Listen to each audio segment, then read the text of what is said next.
bem-vindos a mais um Cubicast. Este que vos fala é João Brito, seu host favorito do Cubicast, e a gente tá aqui no terceiro dia, ou segundo, não sei, depende como você conta, ou depende, sei lá, de muita coisa. Mas eu tô aqui com a elite do Kubernetes brasileiro. É uma mesa de peso aqui, então vamos bater no... O cara tá chamando a gente de gordo, velho. Não é exatamente de gordo. Eu queria reclamar aqui, abrir uma reclamação aqui em violação do código de conduta, por favor. Mas o Cubicast não tem código de conduta. O que pode levar esse episódio pra muitos lugares. É como é que é? Ele não tem? Eu posso falar o que eu quiser, então. Você pode falar o que você quiser, mas calma. Antes de falar, todo mundo tem que se apresentar, porque tem muita gente que às vezes chega direto num episódio, né? E não conhece, tá bom? Então, essa é o único código de conduta, é se apresentar. Beleza? Vamos começar com você. Vamos começar com a mim? Por sorteio. A ordem alfabética a mim. Aê, boa. Meu nome é Amin Kinabe, eu trabalho na VMware, trabalho no Tanzu Kubernetes Grid e de vez em quando, quase nunca, contribuo pra Upstream aí. Amin, vamos por partes. Então, um highlight de hoje. Um highlight de hoje? A gente começou de manhã aí fazendo o Capture the Flag do Security Hub que teve. Foi bem divertido, Foi um desafio legal. Infelizmente, foi um pouco em cima na hora do almoço, então só teve uma hora pra fazer. E aí a melhor hora foi o almoço. E aí a gente teve que sair correndo de lá, mas foi legal, foi um começo legal. O desafio tava massa. Aí à tarde, um highlight só, pode ser dois? Pode ser dois, mas espera, ainda sobre o Capture the Flag. Quer explicar alguma parte do desafio que você passou? Porque tem muita gente que não sabe nem o que é Capture the Flag. Tá bom, Capture the Flag é um jogo, double quote, onde você é desafiado a explorar coisas dentro do Kubernetes. Então tu tem um cluster, ele vai contar uma história pra você e você vai tentar passar de fase com falhas de segurança dentro do Kubernetes, do cluster. Massa. Então você vai tirando as flags, que é o Capture the Flag, é tirar as flags ali e você vai ganhando pontos a cada nível que você passa e expõe uma flag. Massa, da hora. Talvez o cara comentou, não sei se eu entendi direito, que vai ficar online esse jogo, esse exemplo aí, né? Ou não? Acho que em algum momento ele vai ter que baixar o cluster lá e vai desligar. Não sei quanto tempo foi. Então informado que não vai. Então, beleza. Quem jogou, quem não jogou, não joga mais. Parece que eles vão ter uma plataforma KubeSim.io que vai estar disponível, talvez. Só me inscrevi lá, você coloca seu e-mail e você pode construir também isso. E não sei como é que vai funcionar direito, mas parece que você pode criar esses ambientes de simulação e compartilhar. E tem outros projetos que fazem isso também, mas deles ali vai ser o KubeSim.io. Da hora, massa. E o segundo highlight? O segundo highlight foi um amigo nosso, o Andrew e o Shane. Eles fizeram uma palestra sobre eBPF. Foi bem divertido. Eles estão fazendo um controller para gerenciar os programas que são deployados em eBPF dentro do cluster. Massa. Está sendo usado aí dentro de alguns projetos de Gateway API do SIG Network. Eu não lembro o nome do projeto, é ebpfd.dev, alguma coisa assim, ebpfd. Dê uma olhada lá no site também, ele explicou ali, mostrou alguns casos de uso, não foi muito a fundo na arquitetura, mas vai estar gravado aí, vai ter essa... Dá uma olhada no dia de hoje, o Andrew e o Shane fizeram essa apresentação, foi bem interessante, é bem interessante o projeto. Massa, da hora, legal, valeu. Nosso próximo participante, em ordem alfabética, e o pior foi você que sugeriu. Então, comece se apresentando. Bom, meu nome é Carlos Panato, eu sou do Brasil, de Porto Alegre, mas eu moro atualmente em Berlim, na Alemanha. Boa. Também. E você trabalha Eu trabalho na ChainGuard hoje. Já trabalhei na CoreOS, para quem se lembra, afinada CoreOS. na VMware também, uma pequena passagem lá. Tá bom. Eu fui colega dos dois aqui. Outro time. Boa, tá bom. E no open source eu mantenho alguns projetos da CNCF. Por exemplo, Kubernetes, Helm, Falco. E dentro da Linux Foundation tem mais um projeto que é o SigStore. SigStore? E o Ingress Nginx. Tá bom, que da hora. Mas no Ingress é mais encher o saco mas eu cuido mais da parte de Helm e CI deles ali. E aprovo o PR do Ricardo. Tá bom, massa. Seu highlight de hoje, ou de ontem, assim... Eu diria a palestra do Ricardo, mas eu não fui porque era bem no mesmo horário da minha. Tá bom. Mas eu vi umas fotos lá e eu já tinha visto coisa deles de hoje no café da manhã. Eu não fui em nenhuma palestra tirando a minha. Tá bom? Você foi na sua. Eu fui na minha e trabalhei no buff da Vanguard hoje. Então, basicamente, foi isso que eu fiz. Da hora. A sua foi sobre? A minha foi como contribuir pro Kubernetes, o projeto CNCF, tentando não entrar em burnout. Tá bom. Mais soft skill, não é tão técnica. Legal. Tem uma dica fácil, assim, pra... Além de a gente achar a gravação e assistir depois. Uma dica bem importante é ter uma rotina. Estabelecer uma rotina se tu tá querendo contribuir para um projeto e estudar, né? Tem que saber o que tu quer fazer, né? O que te interessa, ou o que tu quer aprender ou melhorar. Massa. E aí vai ter alguma SIG que vai encaixar no que tu tá querendo fazer. SIG dentro do Kubernetes é uma abreviatura de Special Interest Group, que aí, então, dentro do Kubernetes cada SIG tem a sua área específica. Por exemplo, eu trabalho na SIG Release, então a gente cuida da release do Kubernetes em si, e dentro da SIG Release, e cada SIG também tem um ou mais subprojects, né?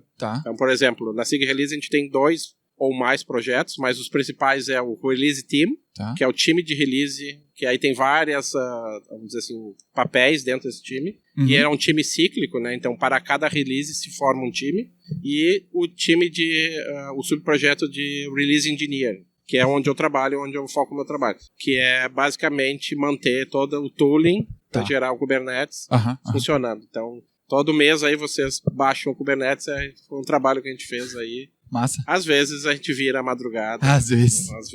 Às vezes chega perto do burnout? Às vezes. Bastante. Ele respirou. Porque querendo ou não, o projeto é um projeto bem grande, né? Sim. Então, a gente tem uma responsabilidade bem grande também para quando dá a release de um patch release ou do minor release, principalmente, a gente fica meio tenso toda vez. Eu fico tenso toda vez que a gente aperta o botão lá para iniciar o processo. Porque às vezes pode dar um problema bem grande. E aí, quando dá o problema grande, a gente tem que tentar resolver sem meter a mão, assim, que possa ter falhas de segurança, né? Então, às vezes tem que ter um detalhe. A gente, com esse papel que a gente tem acesso a basicamente todo o GitHub, né? Então, também tem essa responsabilidade, né? Então, se der alguma... Pode falar merda? Né? Pode, talvez. Se der uma merda grande...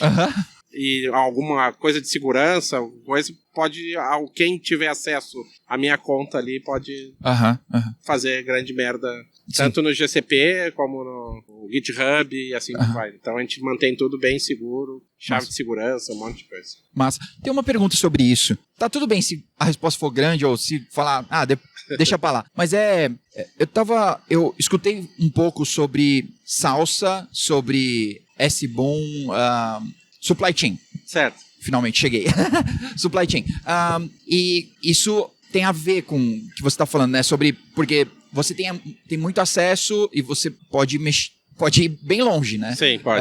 Como que isso se encaixa, assim, dentro desse mundo onde você está, no release? Porque é exatamente o último passo ali, né? Antes de soltar. O nosso processo no Kubernetes, ele é completamente 100% automatizado. Então não tem... O único ponto manual é a gente dar o trigger para rodar o pipeline toda. Fora isso, que tem que ter alguém que tem que dar um trigger lá. Sim. Fora isso, é totalmente automatizado. A gente não toca a mão em nada. A única... E a outra parte, vamos dizer assim, que é manual, é a parte quando a gente promove as imagens que a gente gera do Kubernetes, do que a gente chama de staging para a produção. Mas isso também tem uma CLI, um aplicativo, um Go, que faz todo esse trabalho para nós. A gente só diz quais são as tags que a gente quer, e ele faz todo esse processo de promotion, né, de promoção, de um estágio para outro, abre um PR no GitHub, e aí tem toda uma série de jobs que roda para validar se aqueles digests das imagens são únicos, se estão vindo do lugar que deveria ter vindo. A gente valida também assinaturas, todas as coisas, para ver se as imagens que estão em staging são as que realmente a gente assinou. E não tem nenhum desvio, não tem nada, e aí sim promove, depois que o PR for aprovado, para a produção, e aí, daquele momento, quando as imagens estão lá, está aberto para público, para a gente poder fazer o download e instalar nos teus clusters. Massa. Falando de Salsa e SBOM, toda essa parte de supply chain, a gente vem trabalhando já faz um ano e meio já, que não tinha nada disso antes. Então, o nosso foco antes, no passado, há 2 anos atrás. Para quem não sabe, todo o release do Kubernetes era feito em Bash. Tá bom. Então não tinha como testar, não tinha como validar as coisas. Então eram várias bibliotecas em Bash, que ao total dava acho que quase 10 mil linhas, 5 mil linhas. Tá bom. E a gente converteu todo isso aí em Go, e a gente consegue testar tudo isso agora. Legal. Esse foi o nosso primeiro trabalho. Terminou isso, a gente começou a atacar a parte de supply chain. Então, a primeira coisa que a gente fez foi as assinaturas. Tá. Usando o Cosign, a gente assina todas as imagens e blobs que tem dentro do... Não só para o Kubernetes, mas para qualquer projeto dentro do Kubernetes. Então, já todo mundo já ganha isso de padrão. A gente já está gerando o S-Bombs também, que seria o Software Bill of Materials. Já está gerando já faz 1 ano e meio já. Então tem um site específico lá que pode consultar. E a gente segue o Salsa. A gente está no Salsa Level 3 agora. Legal. Então, tentando ir pro Level 2, que é mais complicado. Mas ainda tem bastante trabalho pela frente. Massa. Imagino. Desse tamanho. Legal. Matheus, na ordem alfabética, quem é você? Onde se trabalha? Bom, eu sou o Matheus Weber, eu trabalho como SRE na LoadSmart. E highlight. Bom, teve o CTF também, que foi bem interessante. Participei lá com a Min, lá, 1 horinha, provavelmente. E outra palestra que foi interessante foi do cara do Cillian Borkman, acho que é assim que é o sobrenome dele, que ele fez uma palestra sobre umas otimizações assim, de rede que eles estavam implementando para o Cillian, que é basicamente para ter host level performance, né? Kubernetes em termos de latência, throughput.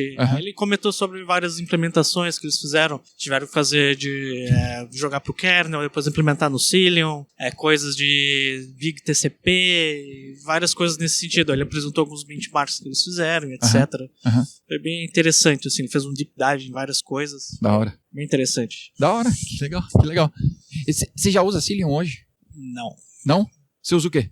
Hoje a gente está usando o CNI da própria AWS mesmo. Talvez a gente está avaliando, Cillian, Calico, do tipo aí. Acho que não. Tá bom, show de bola. Valeu. Obrigado.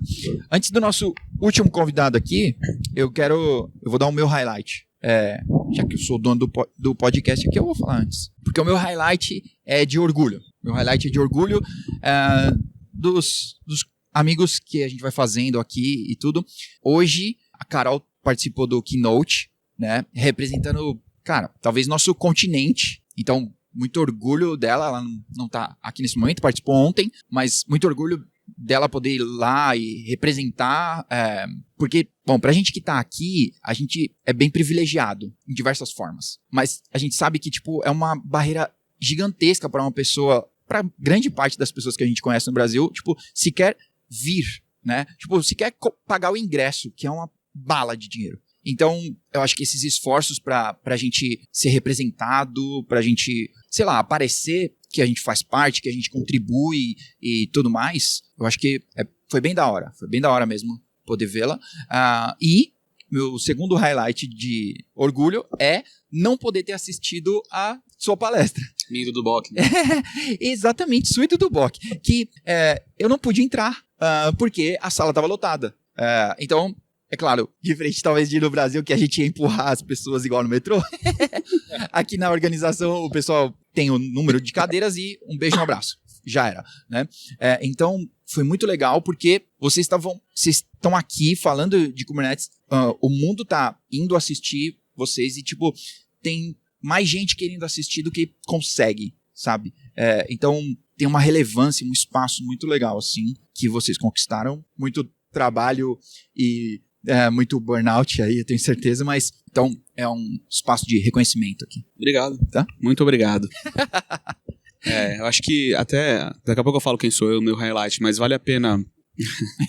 Desculpa. Teve uma outra palestra ontem do Rajas e do Eu sempre esqueço o nome dele, cara, mas os dois são da VMware, que eles falam sobre a diversidade global também, e eles se basearam, na verdade, assim, como é difícil para pessoas de fora dos Estados Unidos e da Europa se engajarem em projetos open source, né? Tá. E quando eu digo fora dos Estados Unidos e da Europa, eu não tô falando assim, tipo, que nem o Carlos, ele mora na Europa, mas ele ainda é brasileiro, então ele tem uma barreira em relação aos europeus nativos, que por exemplo, ele não fala inglês como aquele cara na Alemanha que aprendeu inglês desde o começo, né? Ou ele tá com o salário dele lá, mas na verdade ele tá demorando pra crescer, enquanto um cara lá da Alemanha, ele já tem, entre aspas, a vida mais fácil que a do Carlos, a ponto de conseguir vir pra cá. Eles usaram alguns... Não sei se vocês lembram que teve um ano que eu fiz uns rage tweet de como era foda pra um brasileiro estar no KubeCon, e eles usaram muito esses dados nas palestras deles, de que como 25% do income anual de um indiano, ou até 15% de um income, né, da entrada do salário anual de um brasileiro, pra ele estar no KubeCon, né? E quando eu falo assim de um brasileiro,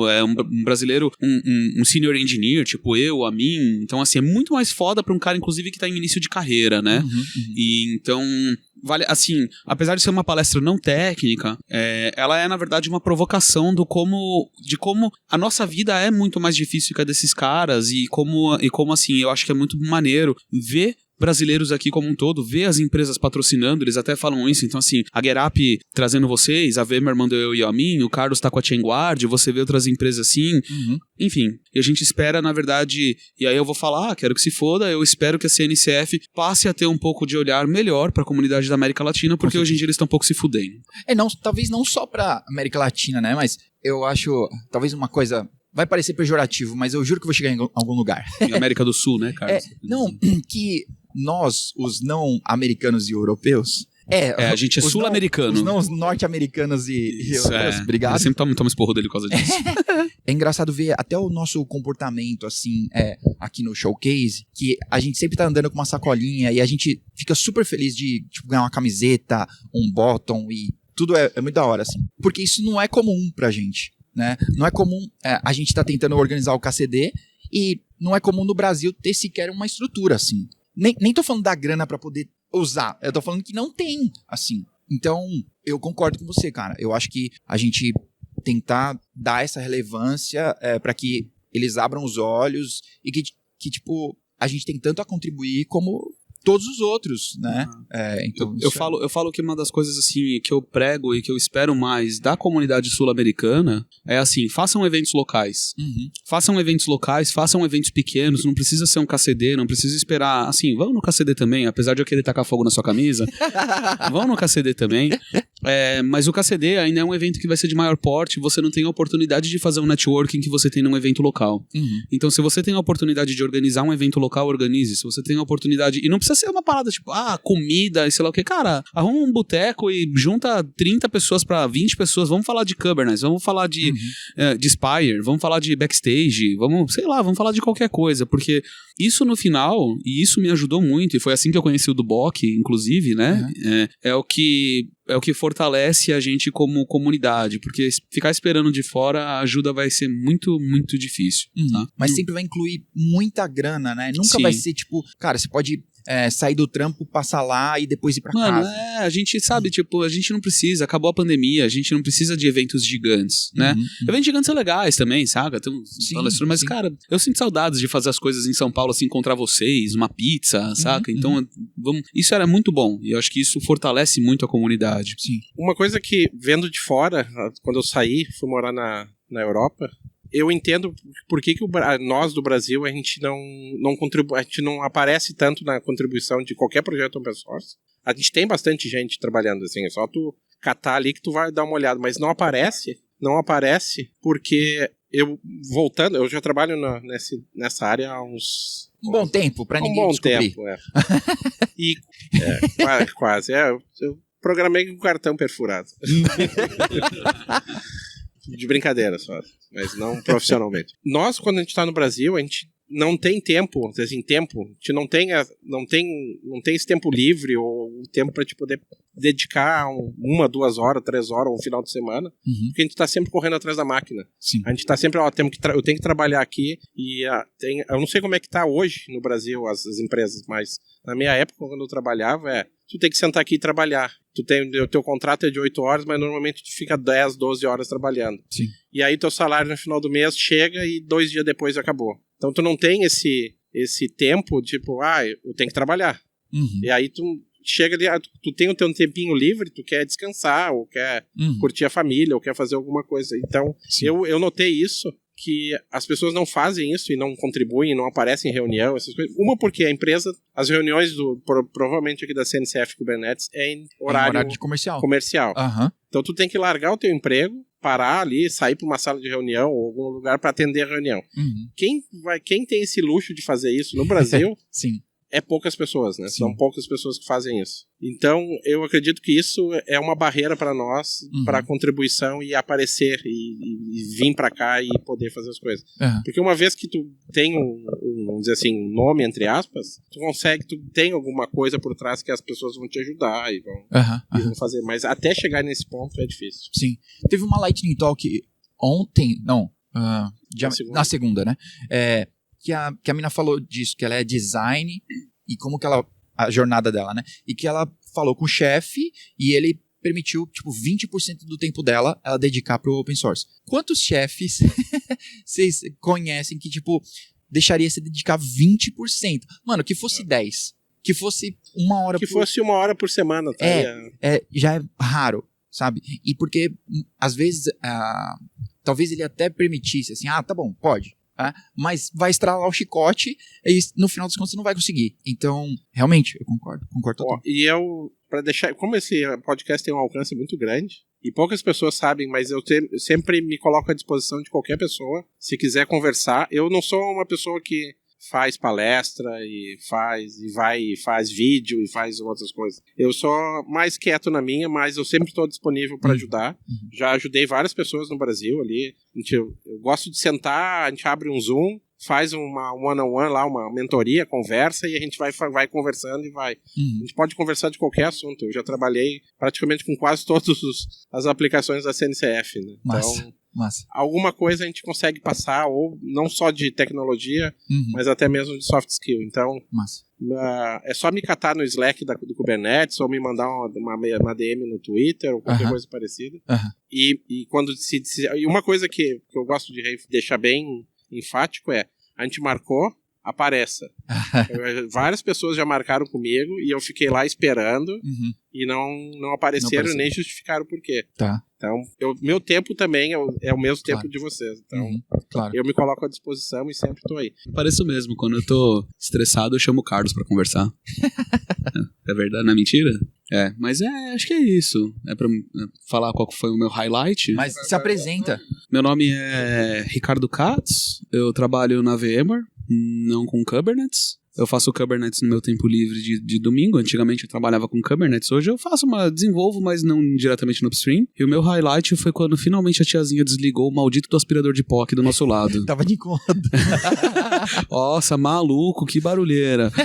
Mas tava tenso. Mas eu acho que assim, eu não consegui hoje também ver muita palestra. Eu assisti a mesma do Amin, do BPFD, foi bem bacana. Eu tava me preparando pra mim, então eu e o do Bock, a gente chegou um pouco atrasado, que a gente tava preparando da manhã, depois eu fui resolver umas coisas fora, assim, comprar um Nintendo Switch, não tô brincando. Eu fui comprar um controle do Nintendo Switch. Mas assim, a gente chegou próximo do horário do almoço, né? E eu acho que assim, além das palestras que eu tenho visto, assim, que elas estão num nível muito, muito bacana, meu highlight seria o do Carlos, se eu tivesse conseguido ir na dele, mas eu tava na minha, né? Você tava na sua? Eu tava na minha palestra, dando minha palestra. Mas eu acho que eu tô achando legal, assim, ver a galera, tá um clima mais tranquilo, assim, acho que tá, dos outros Kubicons, assim, o de Detroit, pra mim, pelo menos, acho que tava muito tenso, saca? Mas, hoje eu não tenho um highlight, assim, acho que a palestra até porque eu não assisti muitas, mas a de BPFD foi bem bacana. Legal. E assim como o Carlos, né? Eu tô já há algum tempo também já desenvolvendo coisas pro Kubernetes ou a mim também, e eu sempre me coloco à disposição, tento, também não gravo videozinho, eu dou palestra, mas assim, eu tenho me mantido muito mais quieto, né, porque acho que eu tô cansado, mas assim, se você quer começar a contribuir, eu gosto de ajudar as pessoas, eu acho que o projeto de localização PTBR a gente conseguiu voltar bem assim, né, então o Iago, aí a Maureen assumiu até quando ela viu que a gente tava, e ela foi destaque, inclusive no Contributor Summit, ela ganhou um prêmio, mais um BR aí, dando orgulho pra gente, né? Então, fiquei muito feliz também de ver o nome dela lá. E é isso. Só nessa parte de português, tem essa semana passada foi liberado o site do Cilium, do EBPF, em português também. Então, teve uma... Eu esqueci o nome da pessoa, então não dá pra dar o crédito. Mas eu ajudei a revisar e tudo.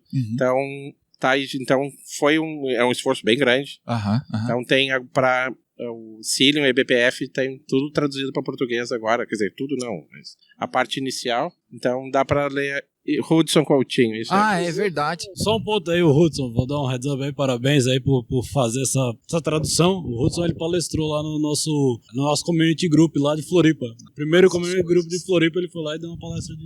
Muito bom, mano. E ele tá puxando o bonde do EBPF em português, BR. Olha, eu vou dizer só por mim, mas pra mim, EBPF é um lance ultra complexo.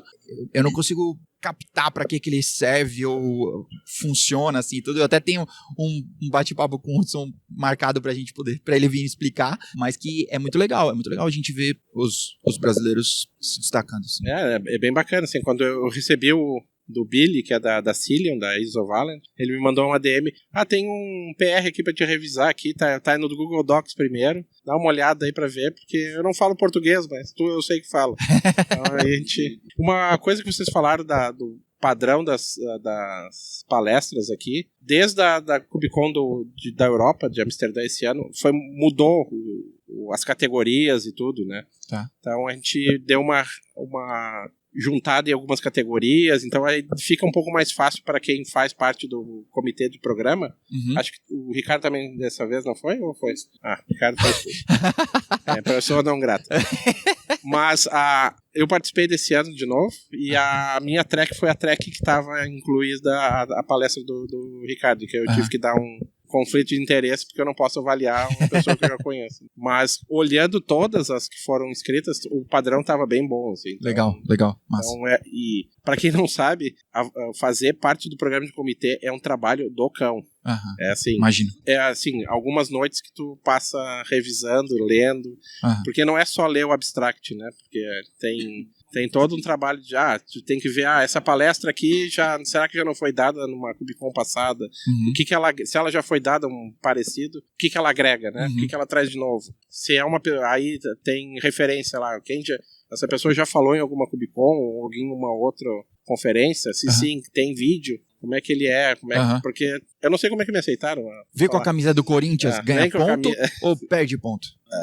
Acho que perde ponto. Eu acho que ninguém nem presta atenção, na verdade, e quem presta tem que marcar conflito de interesse, então tá safe. Tá bom.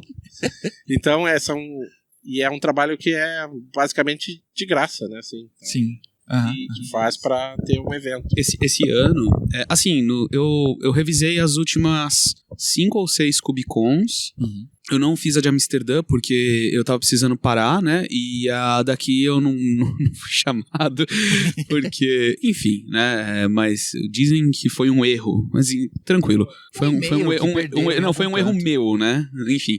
Não, mas agora falando sério, assim, até puxando, porque às vezes o pessoal fala, porra, mandei um CFP e não foi aceito, e como é que vocês conseguem? É assim, esse ano, se eu não me engano, foram mais de 2.100 palestras enviadas, tá? E geralmente a taxa de aceitação é 5% das palestras que são enviadas. Então, imagina, são 200 e tantas palestras, cara, é muita né? É muita palestra.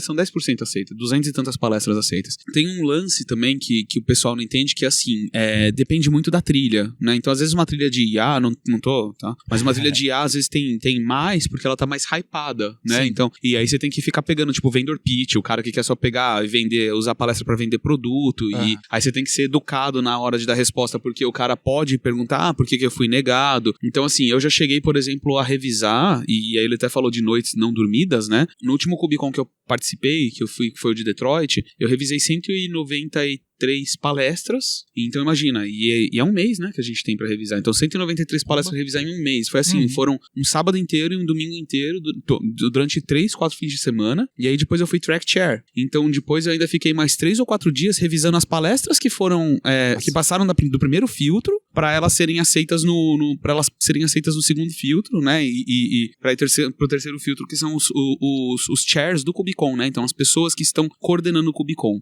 Então assim, não é uma parada que é trivial, assim, pra quem participa, e não é... Eu até falo assim, mandem call for papers. O pessoal fala assim, pô, mandei uma vez e não foi aceito. Cara, manda. Porque não é... Você vai melhorando, se quiser que a gente ajude a revisar, eu não tenho problema em ajudar a revisar também, saca? Legal, então legal. Não uso o ChatGPT porque a gente usa também, saca? Me escreva aí um abstract de uma palestra que fale sobre BPF e camisa do Corinthians, tá ligado? O ChatGPT escreveu, ficou igual, pô, beleza, é nóis, vai Corinthians e porque é Corinthians a gente aceita. Tá bom. Olha, então a gente fecha por aqui. Obrigado, primeiramente, vocês por terem cedido o tempo que vocês podiam estar bebendo para falar com a gente. Então é um tempo bem muito bem utilizado aqui, viu? A cerveja é cara aqui. Então tá bom. Muito obrigado mesmo. Obrigado para você que ouviu. Compartilha com outras pessoas que pode incentivá-las a participar também e etc. Então, esse é o momento. Beleza? Nos vemos na próxima. Tchau.